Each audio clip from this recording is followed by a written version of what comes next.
우리가 세상을 살아나갈 때에 늘 기쁜 소식만 있는 것 아닙니다. 오히려 기쁜 소식보다는 슬픔의 소식, 탄식의 소식, 근심과 걱정의 소식들이 더 많이 우리 귀에 들려집니다. 우리가 무엇인가 우리 귀에 들려오는 소리들은 내 마음과 연관이 되어 있습니다. 우리가 보는 그 사물은 또 우리 마음과 연결이 되어 있습니다. 우리가 느끼는 감각은 우리 마음과 연결이 되어 있습니다. 그래서 유기적 생명의 공동체가 바로 교회라고 하는 것인데, 우리 인간의 모습도 어떠한 시신경을 통해서, 청각신경을 통해서, 또한 느낌을 터치라고 하는 여기 닿는 그 피부의 느낌을 따라서 이것이 머리로 인식하고 마음으로 전달되고 우리 행동으로 옮겨지게 됩니다. 우리의 신경계통이 그렇게 되어 있고 또한 혈관계통이 그렇게 되어 있습니다. 모든 것들이 연관되지 않은 것이 없습니다. 그 중에서도 우리 마음이 참 중요합니다. 똑같은 사건을 볼 때도 똑같이 보는 거라도, 똑같이 듣는 거라도, 똑같이 이렇게 감각적으로 피부에 닿는 느낌이라도 내가 어떻게 그것을 받아들이냐에 따라서 다르게 받아들일 수가 있습니다. 내 기분이 아주 굉장히 상해져 있고 상처를 입고 그 다음에 내 마음이 모나 있으면은 다른 것들이 들어올 때 투명하게 들어오지 않냐고, 빛이 들어올 때 굴절이 되어서 왜곡돼서 들어오는 경우가 너무나 많이 있습니다. 그래서 모든 것들을 다 관점을 여러 관점에서 그것을 비교, 분석, 평가를 해서 내가 올바른 것을 받아들이는 것이 중요합니다. 그리고 그것을 받아들일 때에 단순히 보여지는 것, 들려지는 것, 그 다음에 느껴지는 것을 그대로 받아들이는 게 아니라 그 속에서 의미를 받아들일 줄 알아야 됩니다. 작가가 글을 씁니다. 그러면 작가가 글을 쓰는 것 그대로 받아들이기는 참으로 어렵습니다. 왜냐하면 작가가 그 글을 쓸 때 그 의도성이 있습니다. 그 쓸 동기가 있습니다. 그것을 왜 썼는가라고 하는 것을 파악하는 것이 중요합니다. 예술가들이 작품을 만들 때에 그림을 그리잖아요. 어떤 그림은 이게 무슨 그림인지 잘 이해할 수가 없는 그림이 너무나 많이 있습니다. 그러면 그 작가가 그 그림을 그릴 때는 이러한 의도로 그린다라고 하는 그 어떠한 그 사람의 의도와 그 사람의 생각을 그 작품 속에 집어 넣어야 그것이 좋은 작품이 되기도 합니다. 사진도 마찬가지입니다. 사진을 찍을 때에 그냥 찍는 게 아닙니다.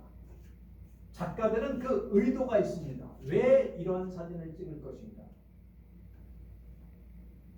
그래서 작품 하나 속에 여러 가지 이야기를 집어넣은 것을 찍습니다.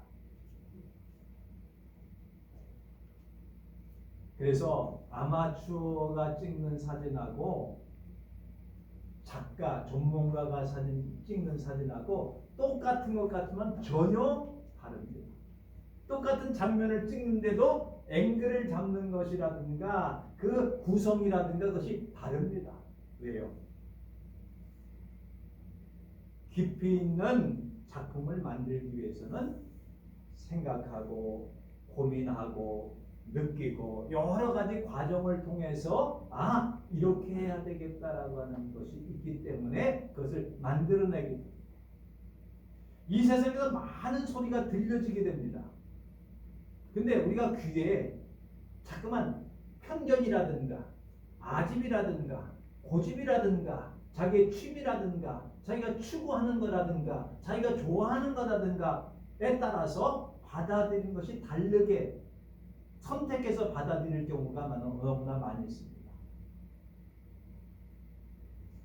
우리가 하나님의 말씀을 듣는 데에도 성경을 읽는 데에도 내 마음에 꼭 들으면은 좋아합니다.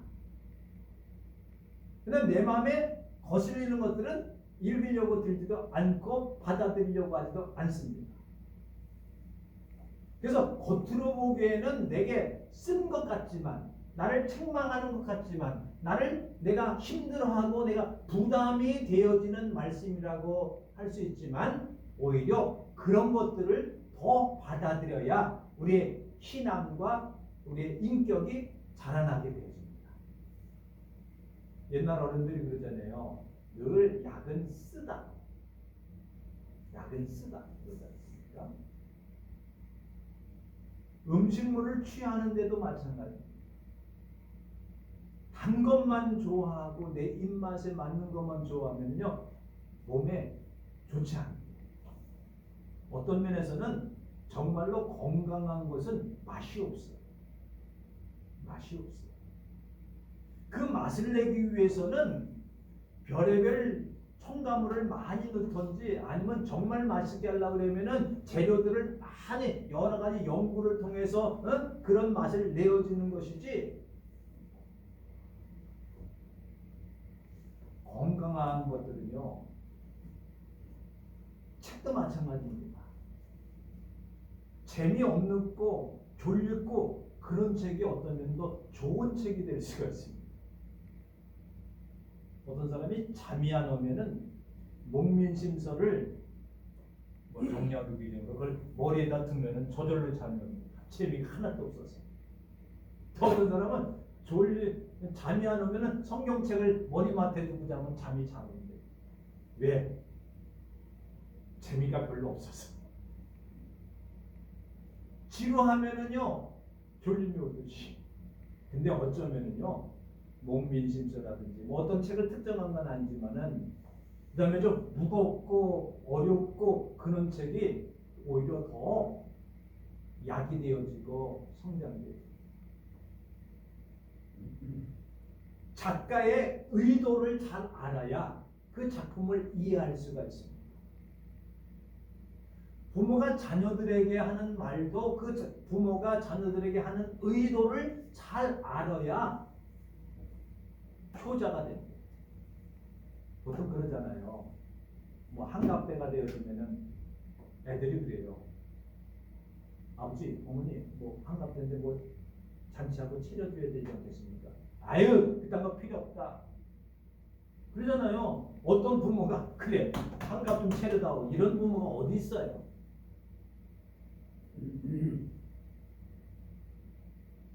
뿐만 아니라 이런 거예요. 부모들이 하는 말의 의도를 알아야 됩니다. 괜찮아. 충분해. 그거는요, 부모 인사고 자녀들의 인사는 따로 있지 않겠어요? 부부간에도 마찬가지고 목사와 성도 간에 마찬가지고 선생님과 제자 사이에도 마찬가지. 내 인사가 있으면은 저쪽에도 인사가 있는. 액면 그대로 노인네들이 하는 말, 죄송합니다. 노인네들이 해서 액면 그대로 받아들이면 안 돼요. 왜? 부모의 마음을 아는 것이 중요하지 않습니까? 선생님의 마음을, 목사의 마음을 아는 것이 중요하지 않습니까? 반대로 자녀의 마음을 아는 것이 중요하죠. 뭘 좋아하는가, 뭘 기뻐할까? 그거는 큰 거 아닌데 마음만 알아줘도 기쁜 거예요.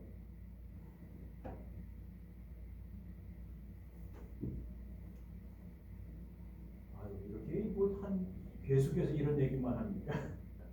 근데 성경 본문의 말씀은 그거예요. 우리가 하나님의 마음을 조금이라도 그 중심을 알아듣는 게 중요해요. 어떻게 보면 성경은 하나님의 영감으로 쓰여진 것이고 거기는 교육하고 책망하고 우리에게 선한 것을 주기도 하고 때로는 그것을 우리의 인생의 교훈이 되어지고 생명이 되어지는 말씀을 전해주는데 그 작가의 하나님의 의도를 우리가 잘 알아야 된다. 그 그 깊은 뜻을 알기 위해서 우리는 깊이 생각을 해야 됩니다. 요즘은 깊이 생각하는 걸 별로 좋아 안 해요. 사람들이. 단순한 걸 좋아하고 그냥 그 맛도 그냥 속은 어떻든지 간에 입맛에 땡기는 거 뭐 이런 거 원하죠. 그 중에서도 우리에게 하시는 주님의 말씀 가운데 참으로 이 세상은 좋은 소식만 들려지지 않는다는 거예요. 내게 있어서 기쁜 소식만 들려지지 않는다는 데 문제가 있습니다.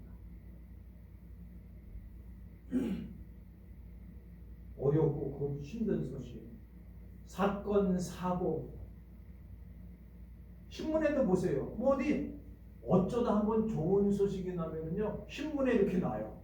아무개가 뭘 얼마나 뭐 정권이 바뀌었더니 뭐 천조를 투자를 했다더라. 기업들이 천조를 투자했대요. 뭐 삼성면. 우리는 그 기쁜 소식도 별로 아닌 것 같아요. 그 사람들 그러느니 어쩌느니 뭐 그게 뭐 크게 기쁜 소식이겠어요. 우리 가정에 자녀들이 잘 됐더라. 그런 건 기쁜 소식이죠. 주로 이 사회가 어떻고 저떻고는 별로 그렇게 많이 신경을 안 씁니다만은 자녀가 생일이 됐다더라. 그러면 형제들하고 보면 야 축한다. 뭐 그것도 뭐 크게 큰 물론 기쁜 소식이겠습니다만은 지금 이스라엘 민족들이 지금 어떠한 상태에 빠져 있습니까? 오늘 본문의 말씀에 보면은 주로 이런 것들이에요.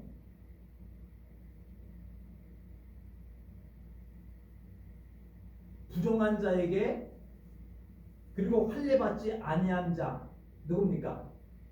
이방인들 중에는 누구예요? 이집트. 오늘 성경에 보니까 내 백성이 전에 애굽에 내려갔고 이집트라고 하는 것. 그 다음에 아수르인의 공연이들을 압박당했다. 그 뭡니까? 4절에 보면 압박당했다는 거예요. 눌린다는 거죠. 지배를 받겠다는 거죠. 그리고 예루살렘은 어때요?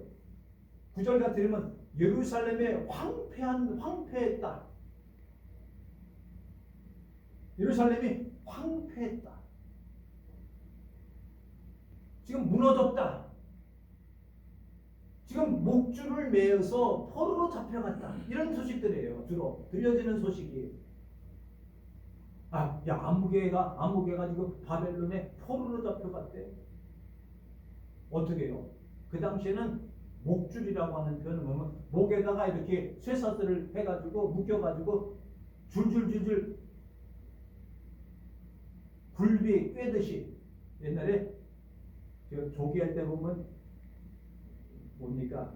지푸라기로 이렇게 꼬고 한 마리 먹고 이렇게 쪼개서 줄줄 꿰잖아요.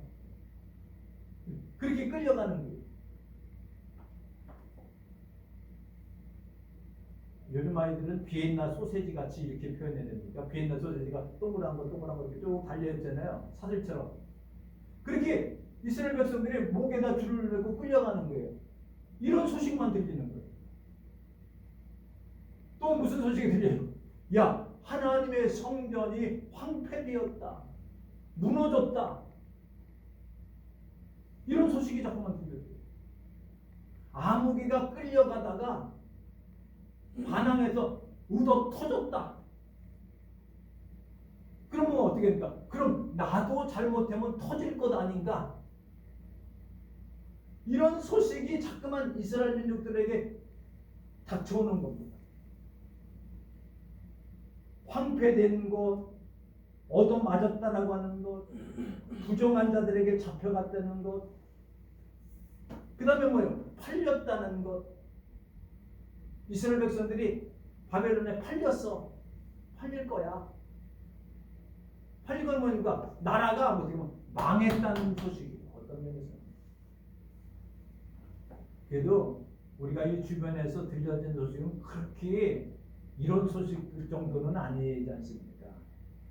국가적으로도 여러분 사회적으로도 가정적으로도 잘된 소식만 자꾸만 듣고 싶은데 그런 소식이 들려오질 않아. 어쩌다 한번 들리면 신문에 이렇게 나. 좋은 소식이라고.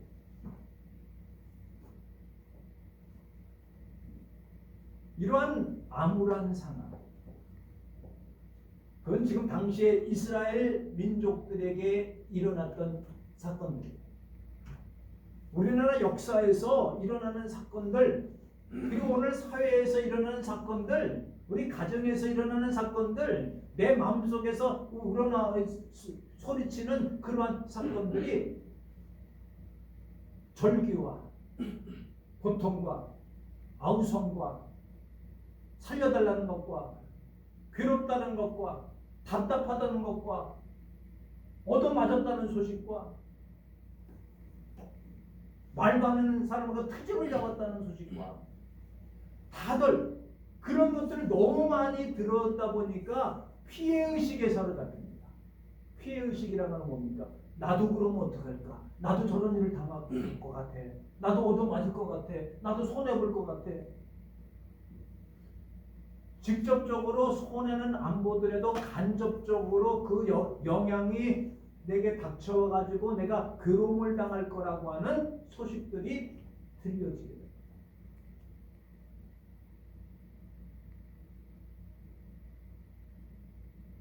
그러니까 어떻게 합니까? 오늘 하나님께서 이사야를 통하여서 이 침체되고 먼지구덩이에 앉아있고 그냥 잠자는 것 같이 다 깨어있지 못해. 자포자기를 했어요. 희망이 없어요.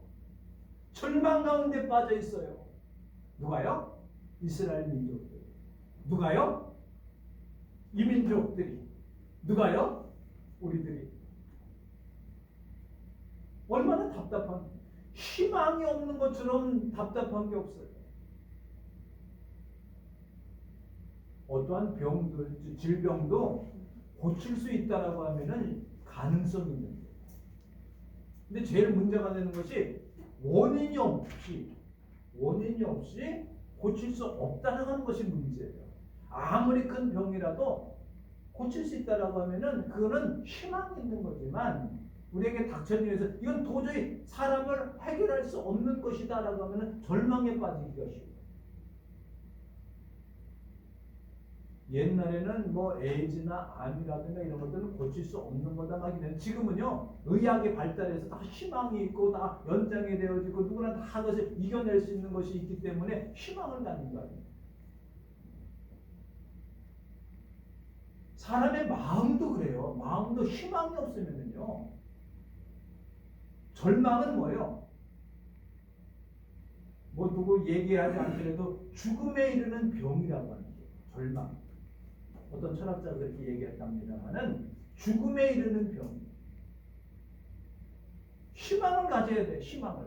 소망을 가져야 돼요. 이스라엘 백성들에게서는 희망이 없어. 왜? 믿어지질 않아. 믿어지질 않는 거예요.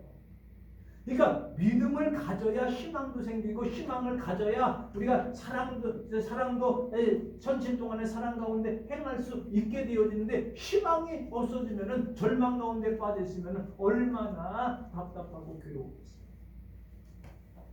그래서 이스라엘 백성들이 어떻게 됩니까? 잠자고 있는 거예요. 잠자고 있다는 뜻은 뭐예요? 신앙이 침체되었다는 거예요. 하나님을 무관심해, 하나님께 대한 무관심이 됐다. 더 나가서 무관심은 그래도 하나님이 왜 이렇게 했습니까? 왜 우리를 포로로 잡혀가게 했습니까? 왜 우리를 괴롭게 그건 그래도 난 거예요. 근데 그것보다 더 나쁜 게 뭐예요? 무관심이에요. 무관심. 왜? 자꾸만 얘기해도 안 듣고 또 얘기도 안 듣고 거절하고 거부하고 덤비고 그러니까 뭐예요? 무관심만. 이게 더 무서운 거예요. 관심을 가져주고 무슨 이럴 때 어려울 때 채찍도 하고 때리기도 하고 또한 윽박지르기도 하고 그건 관심이 있다는 거죠. 이게 그냥 내버려 두는 거 그게 문제예요. 반대로 이스라엘 백성들이 하나님에 대해서 무관심해. 전에는 왜 그랬습니까? 왜 우리가 이런 고통을 당하니까? 왜 이 나쁜 소식이 들려니까? 이렇게 얘기하다가 나중에는 뭐예요? 그러든지 말든지 포기해버려요. 그래서 이스라엘 백성들이 하나님을 고역하고 반역하고 그러는데 무관심해졌어요. 그러든지 그러니까 신앙이 침체되고 자는 상태. 그리고 옛날 구습에 사로잡혀가지고 애굽에 종살이했지요. 아수르에게 고통을 당했지요. 바벨론의 포로로 와서 그 생활하죠. 거기 찌들었어요. 찌들었어. 이 옷 같은 것도요. 찌들면은 빨기가 어려워. 더러운 건 못 옷을 때 바로 닦으면은 그렇지만 이건 오래오래 묵혀두면요. 그 벗어나기가 어려워요. 녹이 슬으면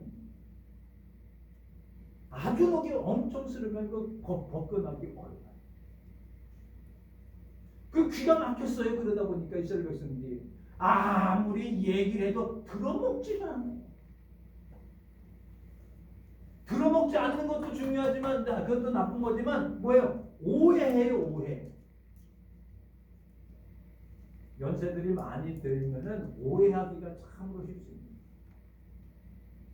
똑같은 얘기를 해도 오해해서 들을 경우가 있어요. 왜? 내 마음에 그런 감정을 막혀있는 감정을 갖고 들으니까 오해해. 내가 보는 것도 내 마음이 삐뚤어지면은 오해가 되는 거예요. 이렇게 쳐다보는데 왜 이렇게 나만 보면은 내가 미워요? 째려보세요? 이렇게 얘기해요. 언제 째려봤어? 근데 째려본다 그러고 내 마음이 삐뚤어졌으니까 다른 사람의 눈을 보는 것도 삐뚤어져 보이나 봐요. 그렇게 보여지지 않습니까? 오해하고 듣는 것도 마찬가지고 보는 것도 마찬가지고 느끼는 것도 그렇게 오해하는 경우가 있어요. 그래서 하나님에 대한 오해가 있어요. 그러니까 하나님께서 뭐예요? 야, 깰지어다 오늘 1절에 보면 되잖아요. 시온아 깰지어다 좀 깨보라는 거예요. 깨보라는 거예요. 그냥 거기에 묻혀져 가지고 그냥 잠만 자지 말고 한번 일어나 보려는 게 깨봐라.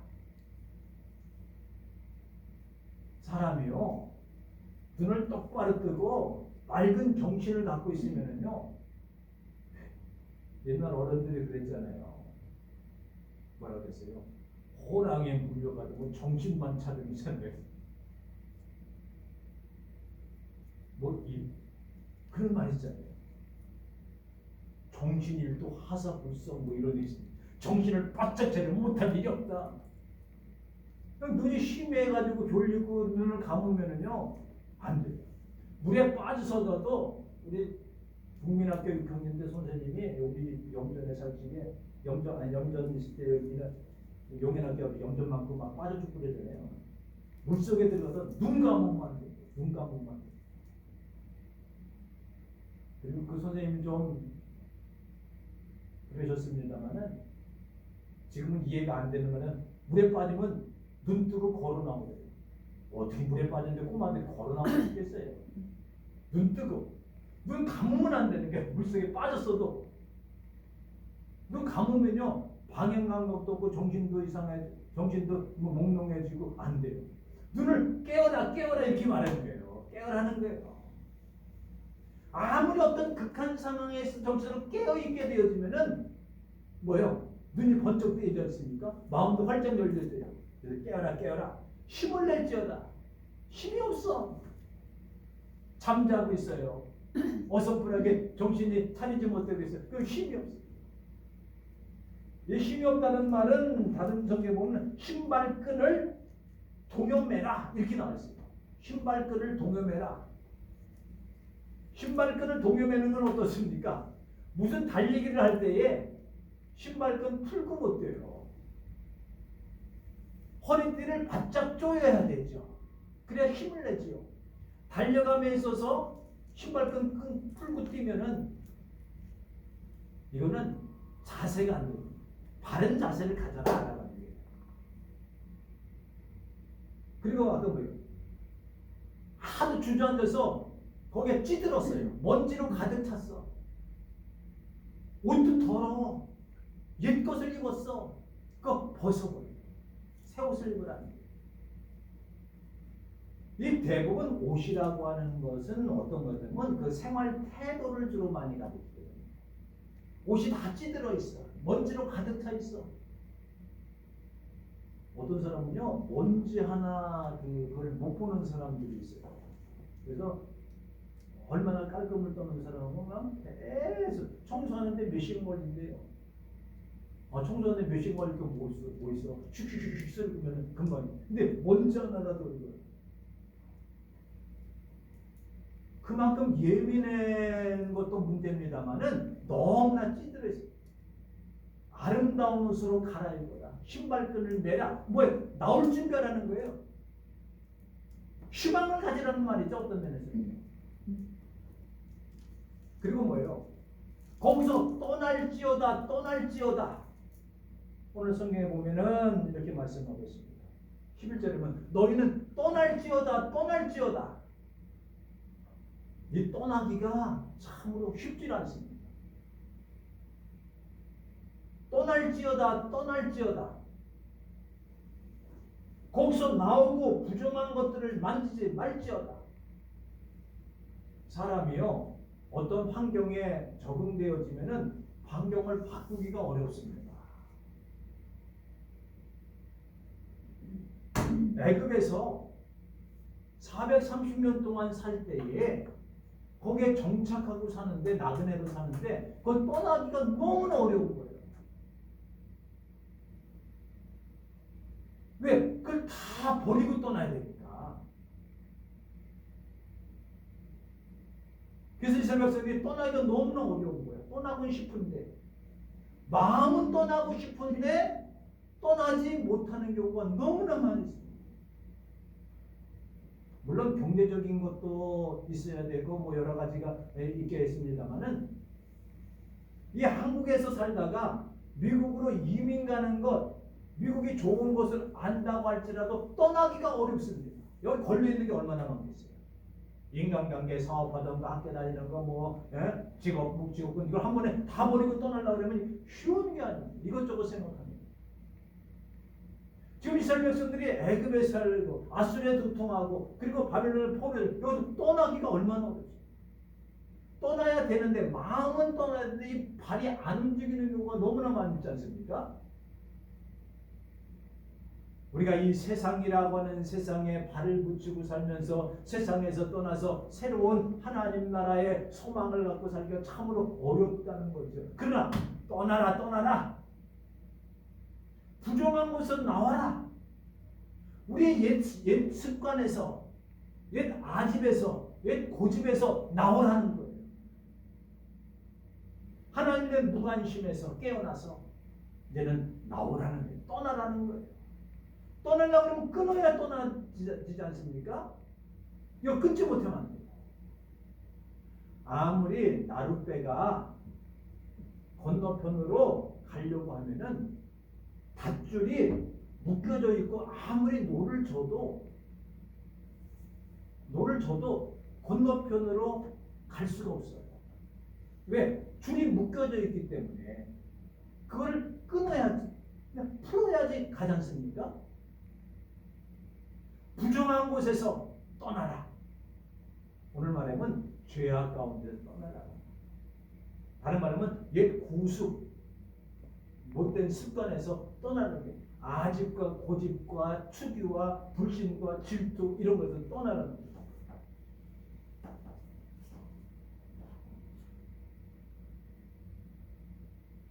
그리고 이제부터는 희망의 말씀을 전합니다. 희망의 말씀. 오늘 본문의 말씀에 보면은 부정한 자가 다시는 들어오지 못할 것이다. 그들이 아무리 압박하고 괴롭게 할지라도 내가 너와 함께 있어서 그들이 꼼짝 못하게 만들 것이다. 누가? 내가. 그들이 내가 하나님을 알 것이다. 너희들도 내가 하나님의 것을 알게 될 것이다. 걱정하지 말아라. 내가 너희를 구속할 거야. 너희들이 값없이 팔렸는데 내 값없이 너희를 속량 사올 거야. 그럴 때 그들이 하나님께서 그래 하셨구나. 그들이 내가 하나님의 것을 이집트가 알았잖아요. 10가지 재앙을 내리심으로 떠나기 싫은 것을 떠나게 만들게 하신 것도 하나님. 아수르가 그렇게 괴롭혀두고서 해방신 것도 하나님. 바벨론의 포로 싸움되고서 해방시도 하나님. 그들이 알 것이다. 걱정하지 말아라. 내가 너에게 희망의 소식을 전할 것이다. 오늘 성경에 보면은 좋은 소식을 전한다고 그랬습니다. 오늘 본문의 말씀에 보면은 7절부터는 좋은 소식, 평화의 소식, 복된 소식, 구원의 소식, 하나님이 통치하신다는 소식. 벌써 여기 이것만 해도 몇 가지 소식입니다. 좋은 소식, 평화의 소식, 복된 소식, 구원의 소식, 아름다운 소식, 의로운 소식, 구속의 소식, 또 하나님이 너희를 보호한다는 소식. 이게 희망적인 소식이에요. 그래서 어떻게 얘기냐면 내가 앞서서 너희를 인도해 낼 것이고 뒤에서도 너를 지켜줄 것이다. 앞에서 이끌어주고 뒤에서 지킬 것이다. 이걸 봤던 호위라고 하는 표현을 써야 됩니다. 호위. 임금한테는 꼭 따라다니는 사람이 있습니다. 항상 옆에서 칼잡고 있는 사람이 있지 않습니까? 그리고 그건 뭐예요? 호위무사라고 해요. 호위무사. 호위무사는 그 나라에서 최고로 칼을 잘 쓰는 사람이에요.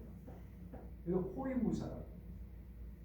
물론 호위무사도 더 센 놈한테 당하기도 합니다만은 여기서 우리를 호위한다는 것은 보호한다, 지켜준다라고 하는 뜻의 의미가 있는데 그걸 뭐예요? 하나님께서 이스라엘 백성들을 앞서서 이끌어내고 뒤에서 보호하고 지켜준다는 거예요. 우리가 이 세상 너무나도 힘들고 어렵고 고통스럽고 아름다운 소식보다는 괴롭고 힘들고 그런 소식들이 들려지게 되어집니다. 그러나 우리는 믿음의 눈으로 하나님께서 하나님의 의도하시는 그 뜻을 깊이 생각하고 마음속에 새기고 그 말씀을 들을 때에 우리는 떠날 수 있습니다. 이겨낼 수 있습니다.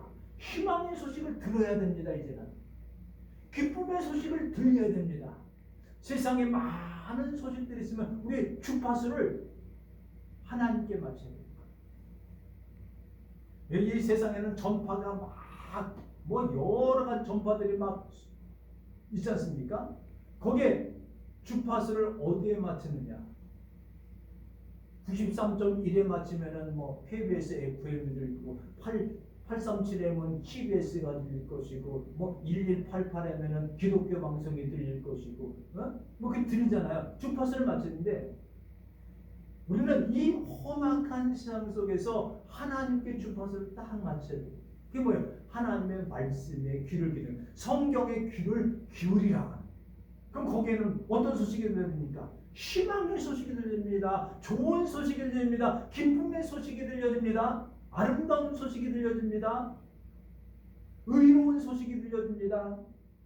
우리를 호위하고 우리를 보호하신다는 소식이 들려집니다. 어려울 때 하나님의 위로의 말씀이 들려집니다. 희망의 소식이 들려집니다. 이제 말씀을 마무리하려고 합니다.